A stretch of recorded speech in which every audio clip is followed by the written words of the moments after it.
Hello everybody, welcome to yet another video by JFB, and in this video we'll be looking at the logic gate or gate. So without wasting much time, let's get started. In the previous video I was explaining the NOT gate. You can go watch it if you didn't watch it, but don't worry, you don't even need to know how the NOT gate works in order for you to understand how the OR gate works. So the OR gate works by obeying a principle called like anything. What do I mean by anything? The OR gate, like in English, OR simply means I'll either take this or that. That's how it works. So an OR gate can literally just take anything. So it can say I'll either take this console or I'll take this PC. So it's satisfied with anything. It can play games on anything. So you can say as long as I get anything that can play games, I'm okay. I don't care. The OR gate in electrical physics or computer science, anywhere you go, is represented by simply some sort of curved like shape, something like that. Sorry, I'm a horrible drawer, but just think of this. It curved back, then it has two inputs. So at the left hand side of any logic gate, what do I mean by a logic gate? This thing you're seeing here, there is the inputs. Then at the right hand side, there is the outputs. So always master that. So it has two inputs, one output.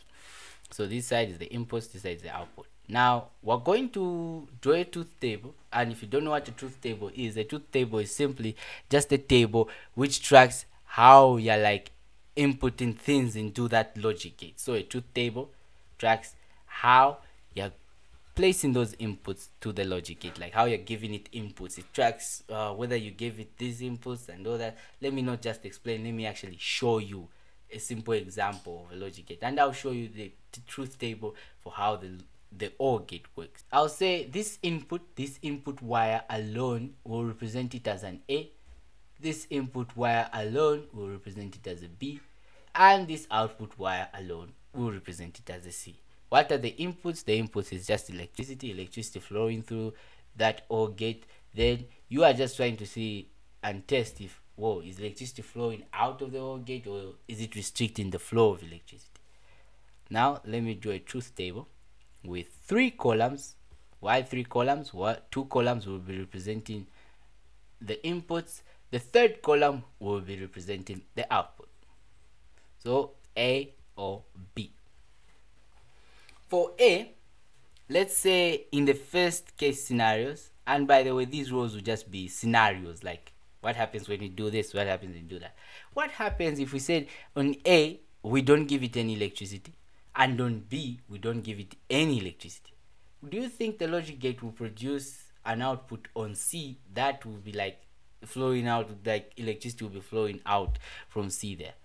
Well, it won't actually. The output will also be 0, because as I stated earlier, the logical gate of OR obeys one principle: anything. Just give me anything, and like you have done here, you haven't given it anything. What do you think it will do? It will give you nothing also. Give me anything and I'll produce an output. Okay, logical OR gate, let's try to give you something. Let's say on A we give you 1, we give you electricity. Then on B we won't give you electricity. Since you said you want anything, what do you think you produce? On C it will say, oh, I'm cool with it. You give me something, I'll work with that. So I'll give you an output. And there it is. The logic gate is finally giving us some sort of an output on C.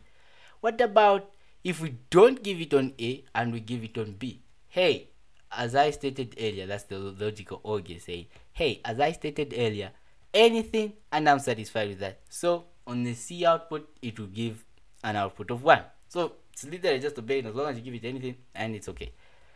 What about if we give you everything now? We just give you everything. What do you think will happen? Whoa, thank you. You have just given me a lot of things now. So it will give you a logical output of 1 also there. So as you can see the pattern, as long as there's a 1 on the OR gate, it will give you something. Always, as long as there's a 1. It only doesn't give output when you give it nothing complete, like just give it zeros and zeros. It will give you nothing in return also. So that's the simple principle of how the logic gate works, the logical OR gate works. So just try to remember, it just wants anything. Give it anything and you are good friends, and it will now give you an output. So thank you for watching this video. If It was just an explanation on how the OR gate works separately. If you don't know what logic gates are completely, you can watch my previous videos in the basics of computer science playlist on my YouTube channel. Just subscribe, like, and share.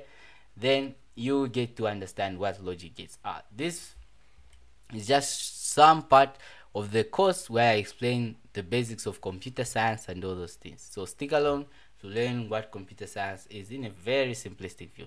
If you didn't understand how the OR gate works, or my explanation was too fast and rough, just try to comment on the comment section, join the Facebook group which I've attached the link to. Then I'll be able to answer all the questions you have, like how is it even doing this thing. So thanks for watching.